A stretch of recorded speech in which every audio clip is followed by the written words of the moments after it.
A lot of the high achievers and super successful people, even the people who have built multi-million dollar businesses, a lot of these people in this day and age are successful out of their traumas, out of their pain, their hurt. And what I mean by that is maybe you know this if you are a highly achieving person, a woman. And I know this because I have been there at one point.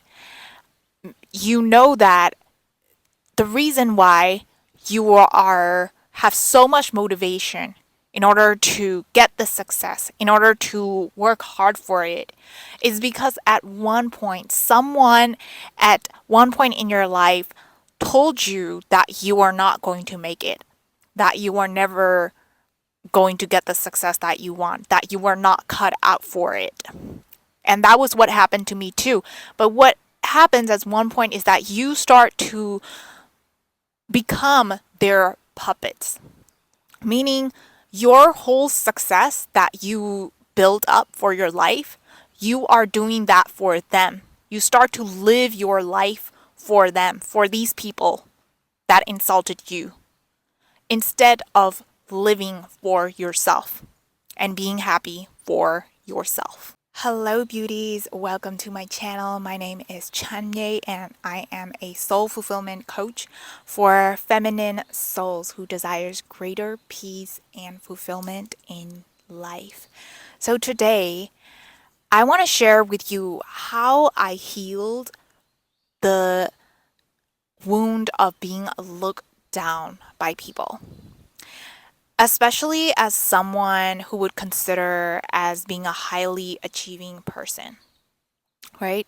Because if you are a high achieving woman, a highly achieving person, for a lot of you, we are trying to maintain this identity of being a high achiever, of always being on the perfect person, the perfect kid, the perfect person in business, in career success, right? Someone who achieve a lot of things. We are trying to build up this image because at one point someone looked down on us. And that happened to me actually quite recently, or I would say in fact got re-aggravated because I had this since I was a kid. I would consider myself this highly achieving kid. And I saw this pattern playing out in my business too. Where recently what happened was someone who asked me for a free service that I was giving away on a live stream. She DM'd me and essentially told me something like, "You are great, but I feel like you need a business coach," or something like that. "I feel like you should get one. I'm quite concerned for you." So the message was kind of going into that tone. And I saw this, my mind got kind of angry. My mind was like, oh my God, why could she not thank me for giving this service, this free service? Instead of just doing that, she was assessing me. And of course, she was a business coach. She was one business coach and she was trying to sell me on her service, but she was doing it in a way where telling me that, I feel like maybe I look kind of lost. I don't know. Maybe I look like I needed help. I don't know. But the point is to tell you that at that moment, I felt the pain of being looked down upon. Okay, especially as someone who I sometimes like to talk about business stuff. And no, I'm not a traditional business coach per se, but maybe that part of me was involved. That part of me felt like she was insulted. Part of me felt triggered. And so I came to look into why. And I saw that this pattern was playing out ever since I was a kid too. I was young. I remember when I was in an English class, I know, for me and my English, so Back then, when I was living in Myanmar, I wouldn't say that I'm like great at English or like writing, not always the perfect pitch, but I was trying so hard. And I remember that there were some kids that were always the top tier kids. There were the top tier kids. They grew up with super good English, so we were in a set English, not in an English speaking country, we were in a third world country. But there were those kids who had like great English background, and I didn't essentially have that. And so my English was kind of like maybe B plus to like a little A minus grade. But then one day I got an extra high grade. Like it's probably the best one in the class. And maybe it's partially luck, maybe because I tried it. But then those top tier kids who always get the perfect A, like extremely A star type of grade for English, I heard them gossiping about me. I heard them insulting me. I heard them saying something like, "Oh, maybe it's just because of luck. Maybe it's just because she just stuffed him with so many advanced vocabs, right?" Like I heard some girls who get this like top tier grade in English insulting me. And I remember that exact feeling. That's what I felt in my business the other time when that lady was commenting on the fact that I needed a business coach. And what it's all came about to say is that I saw this pattern a lot in the collective. A lot of people, we are trying to achieve that success. We are trying to show to the other people on the gram that we are successful, that we made it, that we bought the car, that we got the promotion, that we have this 20K launch, right, in business. We are doing all of that to show to the other people who once insulted to us that they are wrong. And that is what a lot of people are doing. And the thing is, when we are trying to achieve all this big, bold success, and we are simply trying to prove to the other people wrong, what happens is that we feel like we constantly need to show up in the world, show up with some shiny thing that you have achieved. And it's honestly exhausting. It's honestly like living for someone else. And it's honestly like it's because your attention is always to other people. Your attention is always to like, oh, what will that person who used to critique me, how are they thinking? Huh? Right? We get into these patterns, and that's what a lot of people are doing. And it's, of course, for the ego, it feels good. It feels good to be like, huh, see? I could get to the success that you thought I couldn't have. But then what ends up happening is that we are trying to achieve things that we don't actually even want. Or the thing that we are trying to achieve in a way that is not actually soulful to us, that is not actually bringing us the actual happiness. We are only doing it because of the looks. I see that again. When I was in college, I got insulted by a professor, and she told me that I couldn't do science because I messed it up. Like, I was just so sparsed out back then, and I was just like working for 20 hours on top of like school, research, and everything, and I just like messed up in the research, and she screamed at me and she insulted me and she told me that I am never going to be a scientist. And guess what happened? I chose to be a scientist. I got into a PhD program, and here I am with a PhD. But the question is like, are you actually doing it for you? Are you actually doing it for people just because people think that you can't do this? Are you trying to prove? So what I come here to say is that if you find yourself having a lot of success in the worldly success in the outside world, truly look at whether you are doing it for you, whether you build it all for you, whether you even, of course, success is beautiful, but we want to define if that success, is it true to you? Is it how you actually want to go about it? Go about life, go do the thing.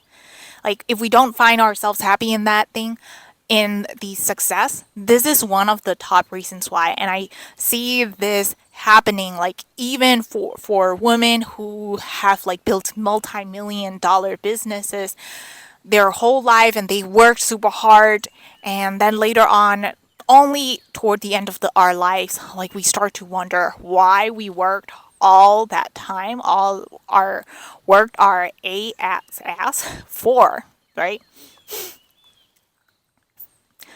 Family friendly. But either way, how I then healed this pain of being looked down upon is that number one, I start to understand that when people look down on me, it has nothing to do with me. Yeah, when people look down on you, it has nothing to do with you. That's what you gotta realize, my love.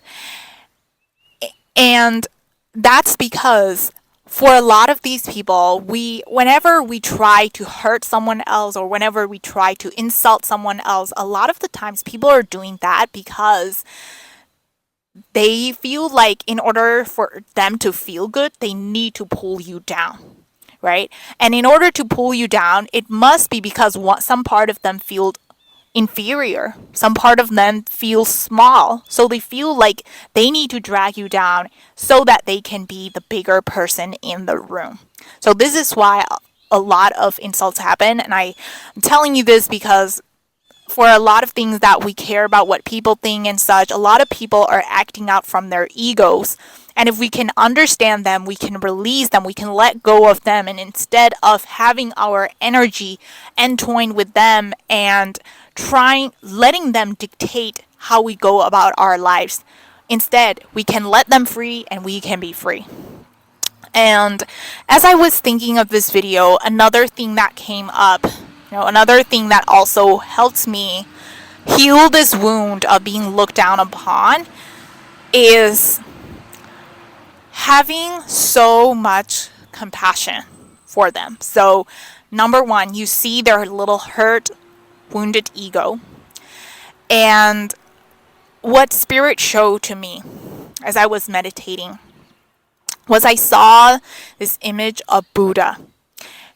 Buddha, where he was meditating, and then someone came to see him and then kind of like shot arrows at him, and insulted him verbally, physically, right? Verbally, maybe try to be physical, but like verbally, let's just say verbally, insulting that he is not going to, that he is bad, critiquing him, judging him, that maybe that he is a cult leader, etc., right?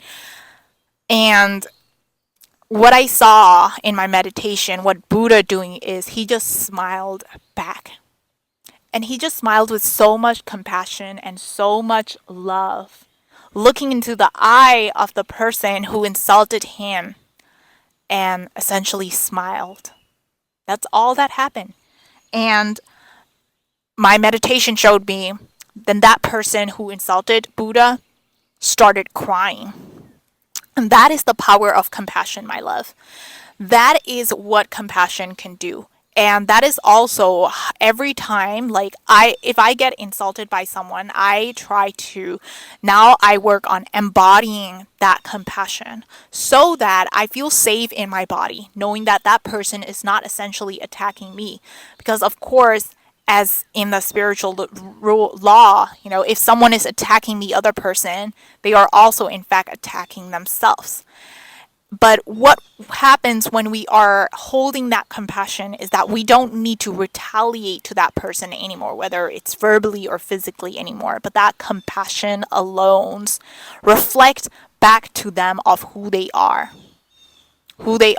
so that they see that they are this powerful being too. And that this attack is not actually them.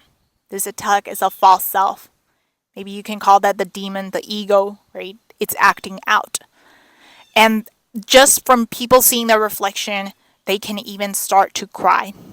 So that is this visualization, this embodiment has helped me so much to free myself and also free these people who are attacking me, who are looking down on me, so that the success that I walk into, the path that I walk into, is essentially my own way of doing things. And I'm not doing it out of a retaliation, out of a need to be externally validated by these people.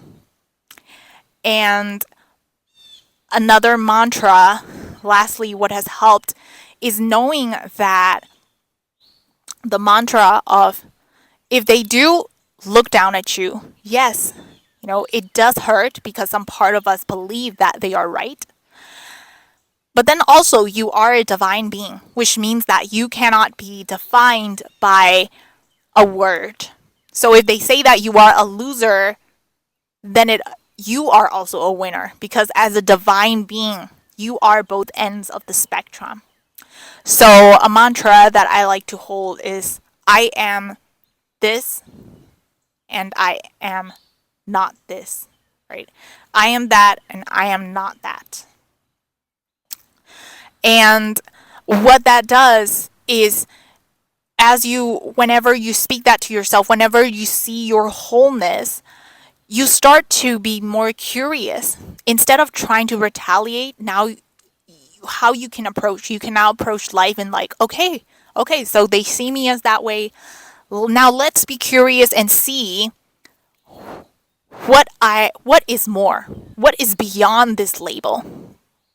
Now let's be curious about it. So if they call you a loser, now let's say what this loser can do, or who am I beyond this loser, beyond this label. So the reason why it hurts us is because we also deep down think that that label is true to us.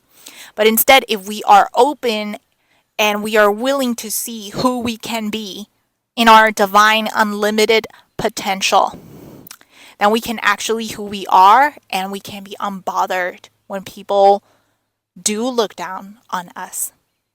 And that is how you create your true success, my love. The success that is based on you, and the success that is not a retaliation to other people, not in a way to show to other people. And this is how you can truly be free and can be happy. That happiness is yours. So, my love, I hope that this one helps you. Like and subscribe if you enjoyed this, and I will see you